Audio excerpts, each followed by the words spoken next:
Ampere, option D.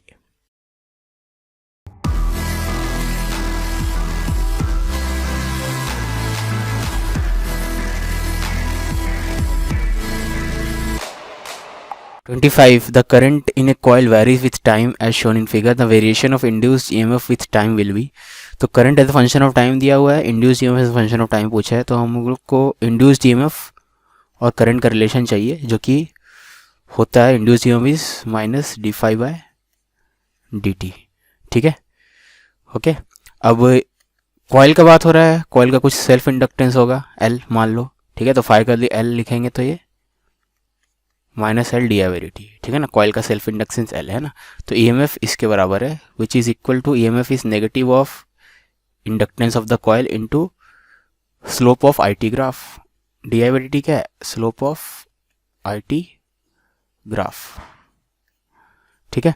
अब slope of IT graph क्या है, 0 से लेकर T/4 तक स्लोप पॉजिटिव है, T/4 से T/2 तक स्लोप 0 है, तो यहाँ पे स्लोप पॉजिटिव, ठीक है, यहाँ पे 0, यहाँ पे सेम मैग्नीट्यूड का नेगेटिव, क्योंकि यही वाला ट्रायंगल यहाँ पे बन जा रहा है ना, उल्टा कर दो बस, ठीक है ना, तो यहाँ पे ऊपर जा रहा है, यहाँ पे नीचे आ रहा है, तो यहाँ स्लोप पॉजिटिव प्लस 3 है, तो यहाँ स्लोप -3 होगा, ठीक है, लेकिन यहाँ पे तो 0 है ना, तो उसके हिसाब से EMF का वैल्यू हो जाना चाहिए negative times L into slope of IT graph. Slope positive है तो ये नेगेटिव कांस्टेंट होगा, है ना, माइनस L टाइम्स स्लोप, ठीक है, स्लोप का वैल्यू मान लो m है ना, ठीक है, और फिर यहाँ से यहाँ तक 0 होगा क्योंकि m 0 है, और यहाँ से यहाँ तक प्लस m, क्योंकि ये नेगेटिव m है, नेगेटिव m और नेगेटिव L मिलकर प्लस, है ना, तो ये कब से कब तक का है, ये है 0 से T/4 तक का ठीक है, ये कब से कब तक का है, T/4 से लेके T/2 तक का, है ना, ठीक है, इक्वालिटी डाल सकते हैं सब में, कोई फर्क नहीं पड़ता। और ये लास्ट वाला कब से, T/2 से लेके 3T/4 तक का, ठीक है, और 3T/4 से T तक फिर से क्या है, स्लोप 0, यहाँ पर अगर दिख नहीं रहा है तो T तक का देखना है तो फिर से 0, है ना, for T greater than T/3T/4, ठीक है, तो नेगेटिव आना चाहिए शुरू में, नेगेटिव कांस्टेंट, ये पूरी चीज़ क्या है, कांस्टेंट है, टाइम पे डिपेंड नहीं कर रहा है, इंडिपेंडेंट ऑफ टाइम, ये भी इंडिपेंडेंट, सबका सब कांस्टेंट ही है, ठीक है, नेगेटिव कांस्टेंट 0, पॉजिटिव कांस्टेंट 0, तो negative constant 0, positive constant 0, option A ठीक है ना। बाकी में क्या है, ये पॉजिटिव कांस्टेंट 0, नेगेटिव कांस्टेंट 0, ये भी सही होता, लेकिन खाली उल्टा हो गया है ना, इसका इमेज है ना, इसको उल्टा कर दो यहाँ पहुँचे, इसको उल्टा कर यहाँ पहुँचे, वही ग्राफ है, इसमें तो चेंज हो रहा है मैग्नीट्यूड, लेकिन हमें मैग्नीट्यूड कांस्टेंट चाहिए, इसमें ऐसा कुछ है ही नहीं जो टाइम के साथ चेंज हो रहा है, टाइम के साथ कुछ भी ऐसा ही नहीं जो चेंज हो रहा है, ठीक है, तो ये ऑप्शन नहीं हो सकता, सिर्फ ऑप्शन ए करेक्ट है यहाँ पे, ठीक है। आगे बढ़ते हैं, the RMS value of potential difference shown in the figure is, तो यहाँ पे आपके पास पोटेंशियल वर्सेस टाइम का ग्राफ दिया हुआ है, RMS वैल्यू पूछा है, ठीक है। अब इसका एक साइकिल क्या है, इसका एक साइकिल तो यही बोलेंगे ना, यही में तो चेंज हो रहा है, ये पूरा साइकिल है, फिर इसी को रिपीट करना, ठीक है, पॉजिटिव फिर 0, फिर पॉजिटिव फिर 0, ठीक है ना, तो ये एक साइकिल है, 1 साइकिल, है ना। तो RMS वैल्यू के लिए क्या करना है, किसी भी पीरियोडिक फंक्शन का, ऐसा फंक्शन जो खुद को रिपीट कर रहा है, उसका RMS वैल्यू निकालेंगे, उसको एक साइकिल पे निकाल लो, ठीक है, तो एक साइकिल पे हम लोग निकाल लेते हैं इसका RMS वैल्यू, है ना, ठीक है। अब इस साइकिल पे RMS वैल्यू निकालना, RMS का डेफिनेशन क्या होता है, RMS होता है आपका v² dt का इंटीग्रेशन डिवाइडेड बाय dt का इंटीग्रेशन, ये होता है Vrms, इसका स्क्वायर रूट होता है, ठीक है ना, RMS मतलब यही v² का एरिया डिवाइडेड बाय टाइम का एरिया, और उसका रेशियो ले लो, स्क्वायर रूट ले लो, उसको RMS बोलते हैं, डेफिनेशन है, ठीक है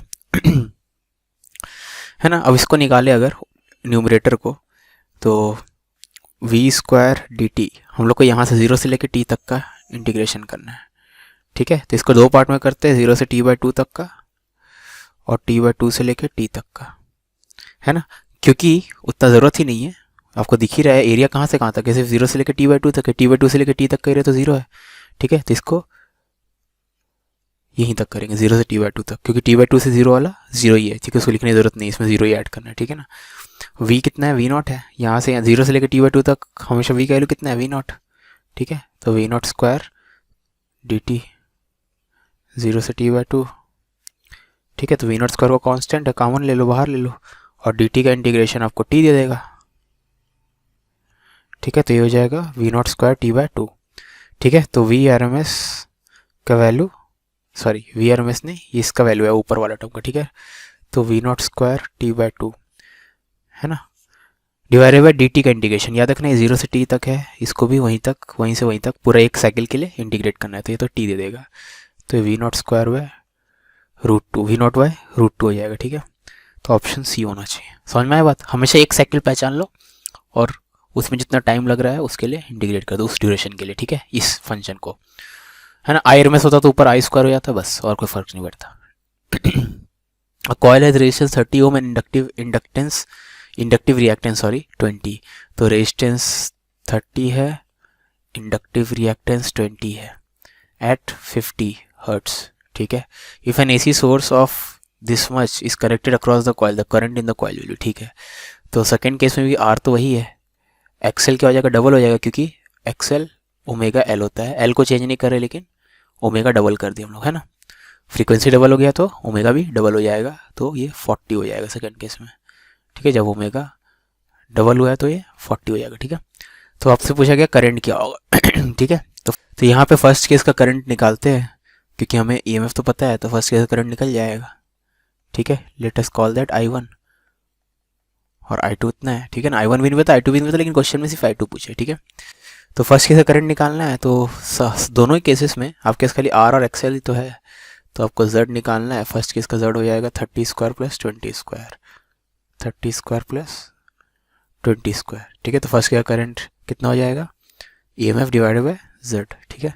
तो ये 900 400 1300, ठीक है। और सेकेंड केस का Z हो जाएगा 30 square plus 40 square which is 50। Second वाला करंट हो जाएगा V बाय Z, V है 200, Z है 50, तो ये हो जाएगा 4 एम्पियर, ठीक है।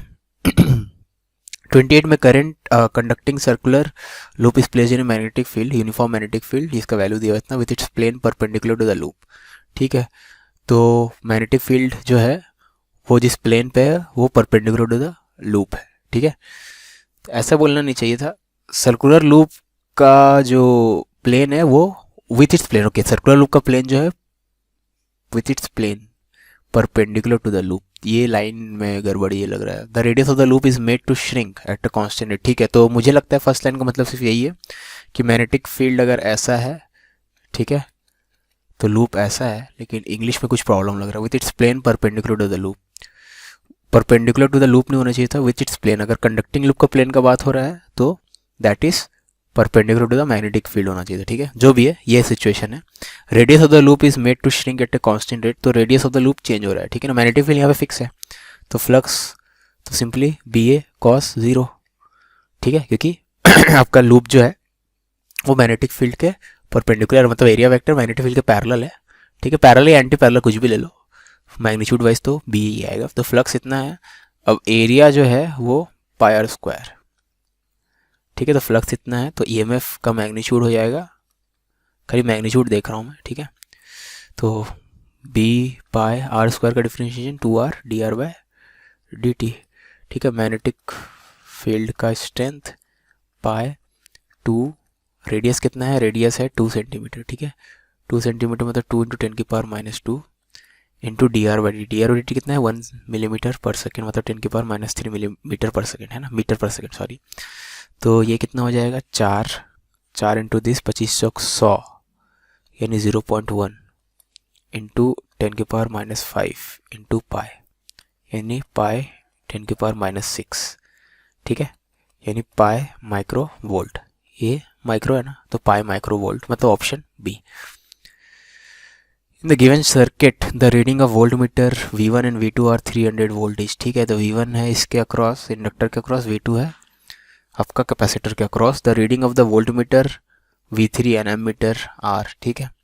तो इसका रीडिंग पूछा है और एमीटर का रीडिंग पूछा है, यानी करंट इन द सर्किट पूछा, ठीक है। ये LCR सर्किट है और वोल्टेज सोर्स दे दिया है, L और C वगैरह का वैल्यू नहीं दिया, लेकिन आपको बोल दिया है कि दोनों का वोल्टेज सेम है, इसके अक्रॉस जितना वोल्टेज है इसके अक्रॉस भी उतना ही वोल्टेज है, ठीक है। इसका मतलब क्या है, VC इक्वल टू VL है, this implies XC is equal to XL, this implies Z is equal to R, क्योंकि Z में आपका R स्क्वायर भी आता है और XC माइनस XL का स्क्वायर भी आता है, ठीक है। XC XL इक्वल मतलब R, है ना। तो जेड का वैल्यू सिर्फ आर है ना। तो करंट तो हो जाएगा ईएमएफ बाय रेजिस्टेंस, ईएमएफ कितना है 220 और रेजिस्टेंस कितना सर्किट का 100, तो 2.2 एम्पियर, 2.2 एम्पियर वाला ऑप्शन ए और बी है। दूसरा चीज़ पूछा था वोल्ट मीटर का रीडिंग, V3 का रीडिंग है ना। तो V3 तो हो जाएगा सिंपली I इंटू आर, आई है 2.2, आर है 100, तो 220 वोल्ट, ठीक है, option B. A 220 volt input is supplied to a transformer, तो इनपुट वोल्टेज पता है, output circuit draws a current of इतना एट इतना, तो आउटपुट वोल्टेज भी पता है, आउटपुट करंट भी पता है। Efficiency is 80%, current drawn by the primary winding, ठीक है।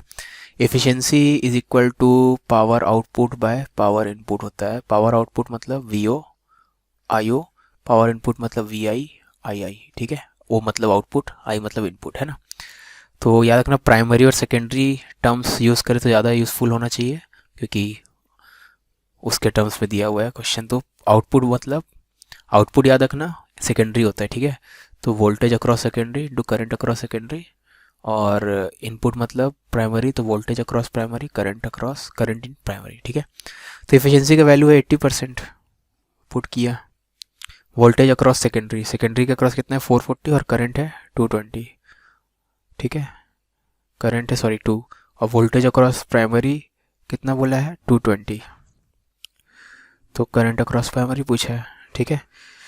तो ये तो 2 हो गया, तो ये 4/IP हो गया। तो IP का वैल्यू 3.2 दिख रहा है मुझे 3.2 है ही नहीं, गलती की है क्या कुछ, 0.8, नहीं नहीं नहीं, गलत गलत, IP हो जाएगा आपका 400/8, यानी 5 दिख रहा है, 5 है ना, ऑप्शन डी, ठीक है। कैलकुलेशन मिस्टेक था पहले। 31 में अ कंडेंसर मतलब capacitor of capacity C is charged to a potential difference V1. The plates of the condenser are then connected to an ideal inductor of length of inductance L. ठीक है, एक charge capacitor को एक ideal inductor से connect किया गया।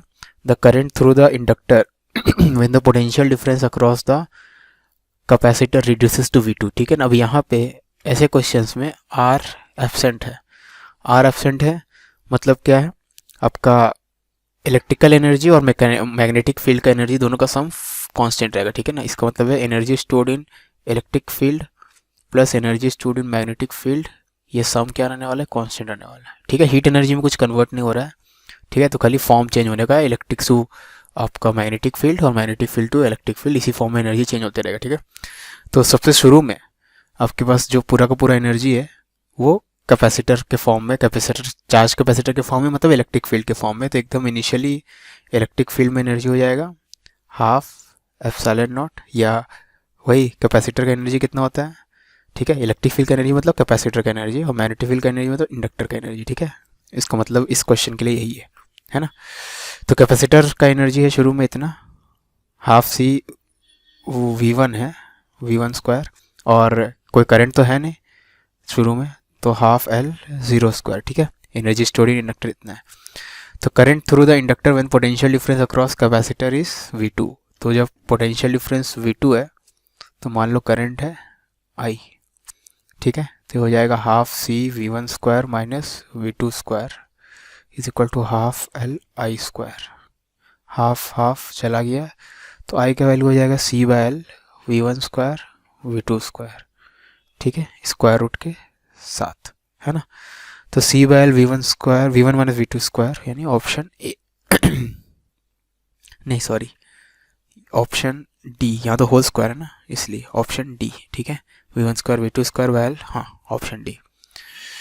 अ rectangular, a square, a circular and an elliptical loop all in xy plane are moving out of uniform magnetic field with a constant velocity.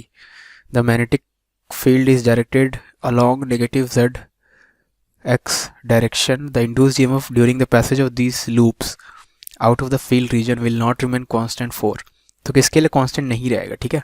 अब यहाँ पे समझते हैं इस चीज़ को कि क्यों। सबसे पहली बात इंड्यूस्ड EMF आ रहा है, ठीक है।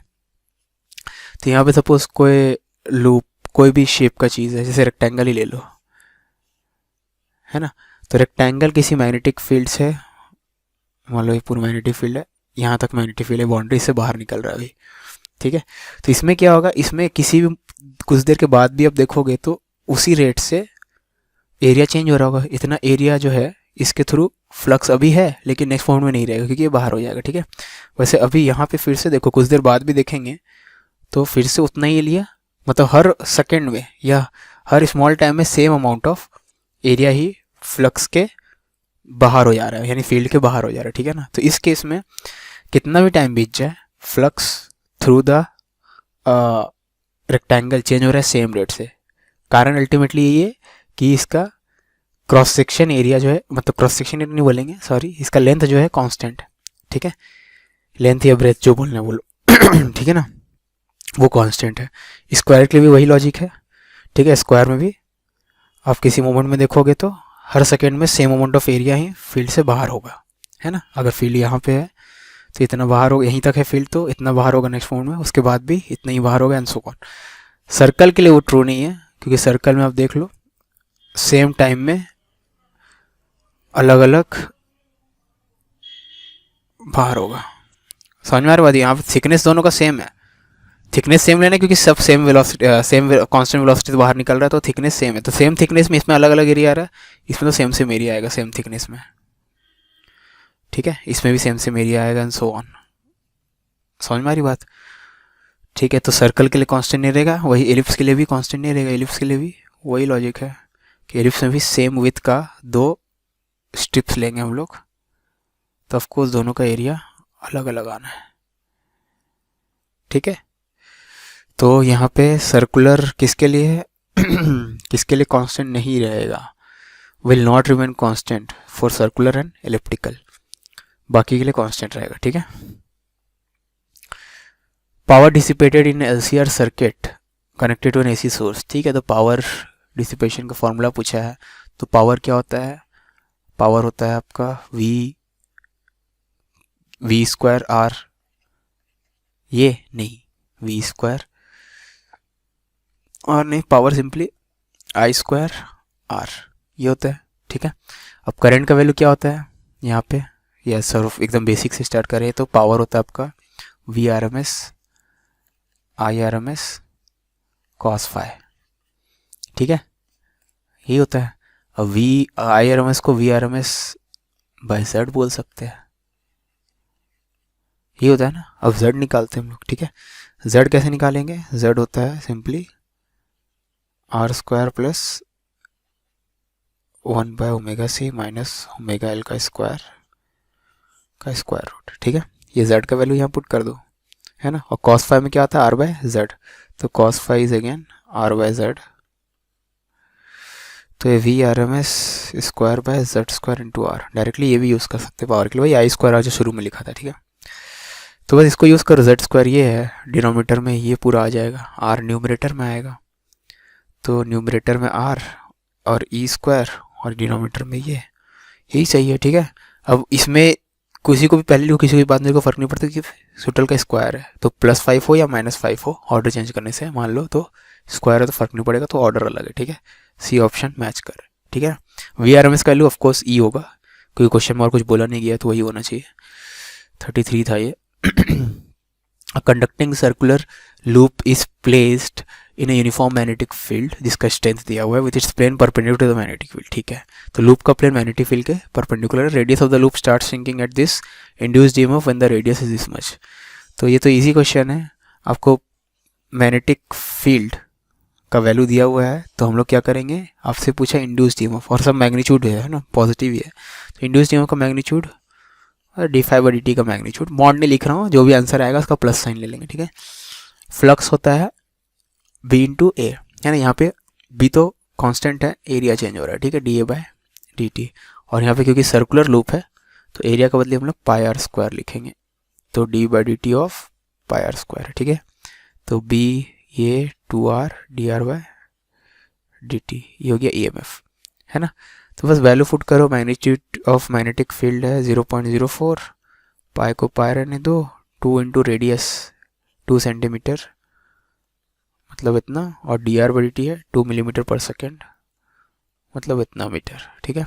तो 2 दूनी 4 दूनी 8, 8 चौक 32, इंटू पाई इंटू 10⁻⁻5, ठीक है, 0.32 पाई, तो जिसको हम लोग लिख सकते हैं 10⁻⁻6 करेंगे तो 3.2 पाई इंटू 10⁻⁻6, मतलब 3.2 पाई माइक्रोवोल्ट, क्योंकि ये सब वोल्ट में है, ठीक है। Option D. 35 में, a long solenoid has 500 turns. When current of 2 ampere is passed through it, resulting magnetic flux linked with each turn of the solenoid is this much. तो सेल्फ इंडक्टेंस क्या होगा, तो L के बारे में पूछा गया है, ठीक है। तो हम लोग को बोल दिया कि जब करंट पास कर रहे हैं हम लोग, तो flux linked with each turn, हर एक टर्न के थ्रू इतना फ्लक्स है, तो flux through 1 turn of solenoid होता है सिंपली बी इंटू ए, है ना। और मैग्नेटिक फील्ड जो आता है वो म्यू नॉट एन आई से मिलता है हमें, ठीक है। तो फ्लक्स का वैल्यू दे दिया, इसका वैल्यू दे दिया है हमें, म्यू नॉट का वैल्यू तो पता है, एरिया नहीं पता, करंट लेकिन पता है, और नंबर ऑफ टर्न्स टोटल पता है, लेकिन एन तो होता है number of turns per unit length, ठीक है। तो सेल्फ इंडक्टेंस पूछा है, सेल्फ इंडक्टेंस में क्या आता है, सेल्फ इंडक्टेंस होता है mu naught N square pi R square L, ठीक है ना। तो mu naught N I A, mu naught N I A, I यहाँ पे नहीं है ना, तो आई से मल्टीप्लाई करो, आई से डिवाइड करो, चलो म्यू नॉट एन आई ए लिख दो, म्यू नॉट एक एन ले लो, आई ए, ठीक है। तो इसके अलावा क्या बचा, एन बचा, एल बचा और आई बचा, ठीक है। तो बस हो गया, म्यू नॉट एन आई ए को हम लोग 5 बोल रहे, ये 5 है, into number of turns per unit length into length, ये हो जाएगा total number of turns divide by current, ठीक है। ओके, तो हो तो गया, तो ये flux through 1 turn, total number of turns, total flux हो गया divide by current, total flux divide by current से एल मिल जाता है, ठीक है। तो आपका फ्लक्स थ्रू 1 टर्न है इतना, इसको शॉर्टकट में ही दिखाएंगे अभी। टोटल नंबर ऑफ टर्न्स है 500 और करंट है 2, ठीक है। तो 2000 यानी 1, आंसर 1 आएगा, ठीक है। ये तो था लंबा मेथड। दूसरा मेथड, छोटा मेथड क्या हो सकता है, आपको पता है कि phi is equal to lie होता है, ठीक है। तो टोटल फ्लक्स हो जाएगा आपका number of turns into flux through 1 turn, L into current, L का वैल्यू पूछा है एन फाई 1 बाय आई, ठीक है। तो टोटल नंबर ऑफ टर्न्स कैसे निकालेंगे आप, टोटल नंबर ऑफ टर्न्स हम लोग निकाल सकते हैं क्या, हम लोग को टोटल नंबर ऑफ टर्न्स तो दिया हुआ है 500, ठीक है, निकालने की जरूरत ही नहीं है, फर्स्ट टू 1 मतलब इतना डिवाइडेड बाय करंट, तो इससे डायरेक्टली आ जाएगा, ठीक है। लेकिन ऑफकोर्स ये लंबा मेथड है, ऐसे सोचोगे तो जल्दी हो जाएगा। In an AC circuit the EMF and the current at any instant are given by this average power over 1 cycle, ठीक है। तो यहाँ पे फेज डिफरेंस कितने का है, 5 का है, ठीक है। तो आपको पता है उसमें cos फाई आता है, तो cos फाई ऑप्शन सिर्फ एक है, तो यही होना चाहिए, साइन फाई तो नहीं आता, cos फाई आता है, ठीक है। तो अगर आपको एग्जैक्टली निकालना है तो पावर, एवरेज पावर क्या होता है, V R M S I R M S या V naught I naught by 2, ठीक है, इंटू cos फाई, यही हो गया। वी नॉट का लिए ई नॉट यूज़ कर रहे हैं लोग, ठीक है। 37 में, a circular disc of radius 0.2 metre is placed in uniform magnetic field, जिसका वैल्यू दिया हुआ 1 by pi, in such a way that its axis makes an angle 60 degree with magnetic field, ठीक है। तो आपका डिस्क का एक्सिस 60 डिग्री बना रहा है, ठीक है। याद रखना डिस्क के एक्सिस के लॉन्ग एरिया वेक्टर है, तो एरिया वेक्टर और मैग्नेटिक फील्ड के बीच का एंगल भी 60 डिग्री है, ठीक है। तो यही angle between area vector and magnetic field है। तो मैग्नेटिक फ्लक्स क्या होगा, तो मैग्नेटिक फ्लक्स क्या होता है, बी डॉट ए, ठीक है। तो बी ए कॉस थीटा, तो बी का वैल्यू है 1 बाय पाई, एरिया हो जाएगा पाई आर स्क्वायर, और कॉस 60 डिग्री, कॉस 60 मतलब हाफ, ठीक है। तो हाफ को करेंगे तो ये आर स्क्वायर बाय 2, आर का वैल्यू 0.2 स्क्वायर बाय 2, ठीक है। तो दिस बाय 2 मतलब 0.02, option C. The primary and secondary coils of a transformer have 50 and 1500, तो N2 बाय N1 तो 1500 बाय 50 है। If magnetic flux linked with primary is given by this, okay, the output voltage across secondary, ठीक है। तो ये magnetic flux linked with primary है, ठीक है। तो ईएमएफ इंड्यूस्ड इन प्राइमरी क्या हो जाएगा, सिंपली ये मैग्नीट्यूड वाइज, ठीक है। खाली मैग्नीट्यूड निकाल रहा हूँ, तो इसको डिफ्रेंशिएट करेंगे तो फाई नॉट कॉन्स्टेंट है, है ना, फाई नॉट तो कांस्टेंट है, तो 4t का डिफरेंशिएशन क्या आ जाएगा, 4 आ जाएगा, ठीक है। तो इनपुट 4 है ना, प्राइमरी में 4 है, तो आउटपुट पूछा है बस, ठीक है। तो आपको पता है जो n का रेशियो होता है वही ई आउटपुट बाय ई इनपुट होता है। इनपुट तो 4 है, ठीक है, तो आउटपुट कितना हो जाएगा, ये 3 गुना 30 गुना है ना, तो यानी 120, ऑप्शन ए, ठीक है। 4 का 30 गुना 120 है ना, यहीं से देख लो, 30 इंटू 4 120। और transformer is use to light 100 watt and 110 volt lamp, ठीक है। एक लैम्प है जिसका रेटिंग दिया हुआ है, इतना पावर कंज्यूम करेगा लैम्प अगर इतना वोल्टेज अप्लाई करोगे, ठीक है, फ्रॉम अ 220 वोल्ट मेंस, ठीक है।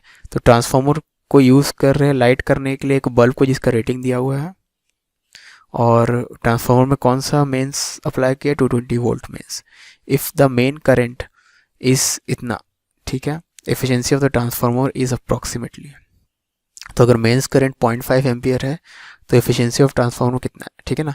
तो अभी लैंप जो है आपका, लैंप जलेगा उसके लिए कितना वोल्टेज चाहिए लैंप को जलने के लिए, 110 वोल्टेज, ठीक है ना। तो यानी आपका वी आउटपुट 110 है, ठीक है, यानी V of secondary 110 volt, V of primary कितना दिया हुआ हमें, 220 वोल्ट, ठीक है। अब करंट इन सेकेंडरी निकाल सकते हैं हम लोग, हाँ निकाल सकते हैं। करंट इन सेकेंडरी दिया हुआ है, सॉरी मेन करंट दिया हुआ है पॉइंट, मतलब करंट इन प्राइमरी दिया हुआ है 0.5, तो करंट इन सेकेंडरी निकल जाएगा यहाँ से, क्या यहाँ से नहीं निकलेगा क्योंकि हमें एफिशिएंसी नहीं पता, ठीक है, एफिशिएंसी नहीं पता ना अभी तक, ठीक है। अब एफिशिएंसी कैसे निकालेंगे, हम लोग करंट इन सेकेंडरी निकाल सकते हैं क्योंकि हमें पावर पता हुआ है, लैंप का कितना पावर दिया हुआ है, 100 वाट, है ना। याद रखना आपका लैंप जो लैंप चल रहा है, lamp is connected to secondary, ठीक है, lamp is connected across secondary, है ना। सेकेंडरी के अक्रॉस ही हम लोग लोड लगाते हैं ना, तो सेकेंडरी के अक्रॉस ही लैंप लगा हुआ है ना। तो लैंप के अक्रॉस पावर कितना होगा, 100 वाट है, यानी power across secondary will be equal to power of lamp, ठीक है। पावर अक्रॉस सेकेंडरी हो जाएगा पावर ऑफ लैंप, मतलब 100 वाट के बराबर, है ना, ठीक है। तो वी प्राइमरी और आई प्राइमरी पता है, तो पावर इनपुट कितना हो जाएगा, V primary into I primary, मतलब इन दोनों का प्रोडक्ट विच इज़ 110, ठीक है। और पावर अक्रॉस सेकेंडरी कितना है, 100, तो आपका efficiency 100 by power across secondary divide power across primary 110, तो 10/11% में देखे तो ये, तो 1000/11 है, तो 90 बोलेंगे तो कितना हो जाएगा, 990, 90 पॉइंट समथिंग आएगा, ठीक है। तो option B 40, what is the value of inductance L for which current is maximum in a series LCR circuit with C का वैल्यू 10 एंड ओमेगा का वैल्यू इतना, ठीक है। तो आपको बोला है current is maximum, current maximum कब होता है, जब आपका XC और XL दोनों इक्वल हो, है ना, ठीक है। तो XC तो इतना हो गया, XL इतना हो गया, तो आपसे क्या पूछा है, value of inductance L, L का वैल्यू क्या होना चाहिए, तो यहाँ से L का वैल्यू 1/ओमेगा² C, ओमेगा कितना है, ओमेगा है 1000, ओमेगा स्क्वायर हो जाएगा 10⁶ इंटू सी है 10 माइक्रोफेराड, ठीक है। तो 1/10 तो 0.1 हो जाना चाहिए, तो ये 0.1 है, which can be further written as 100 milli henry, option D. 41 में a coil of inductive reactance, तो एक्सएल का वैल्यू दे दिया है 31 और रेजिस्टेंस दे दिया है 8, it is placed in series with the conductor of capacitive reactance, XC दे दिया है 25, combination is connected to an AC source, मतलब सीरीज एलसीआर सर्किट है और एसी सोर्स का वोल्टेज दे दिया है 110, तो पावर फैक्टर क्या होगा, ठीक है। तो पावर फैक्टर कैसे निकालते हैं हम लोग, वही वाला डायग्राम बनाते हैं फेजर वाला, है ना।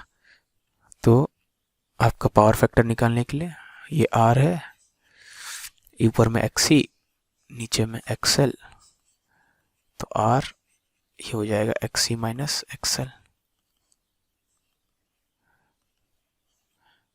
ठीक है। इसी को तो फाई बोलते हैं ना, ठीक है। तो tan फाई है ना, ये डायरेक्टली फॉर्मूला यूज़ कर लो, XC minus XL divide by R, मैं वही दिखा रहे फॉर्मूला आता कहाँ से, यहीं से तो आता है, ठीक है। तो एक्सी माइनस एक्सएल यानी इन दोनों का डिफरेंस निकालेंगे। 25 माइनस 31 कितना हो जाएगा, -6 ना, डिवाइडेड बाई आर, तो -3/4, तो tan फाई इतना है। ठीक है, ये नेगेटिव पॉजिटिव फ़र्क नहीं पड़ता कि cos फाई तो पॉजिटिव ही आएगा, चाहे फाई नेगेटिव हो या पॉजिटिव हो। ठीक है ना, तो इसका मतलब फाई आपका -37 डिग्री है ना। cos of -37 degree is cos of +37 degree, cross plus 0.8 होता है, option D. Two coils of self-inductance 2 and 8 are placed so close together that the effective flux in one coil is completely linked. ठीक है, is completely linked with other. ठीक है, तो flux in one coil is completely linked with other. तो mutual inductance between them क्या होगा, ठीक है ना। अब म्यूचुअल इंडक्टेंस जो होता है वो less than equal to KL1L2 होता है। ठीक है, और जब आपको बोल दिया जाए कंप्लीटली लिंक्ड है, मतलब के वैल्यू 1 यूज़ करेंगे। ठीक है, या दिस इज इक्वल टू ही डालो, वो लेस देन इक्वल टू में के नहीं लिखेंगे, सॉरी इक्वल टू डालो यहाँ पे, और के का वैल्यू 1 यूज़ करेंगे, कंप्लीटली लिखा हुआ तो। ठीक है, तो मैग्नेटिक, मैं सॉरी क्या बोलते हैं इसको, म्यूचुअल इंडक्टेंस। तो म्यूचुअल इंडक्टेंस आपका हो जाएगा L1 L2 का प्रोडक्ट, मतलब 4, ऑप्शन डी। ठीक है,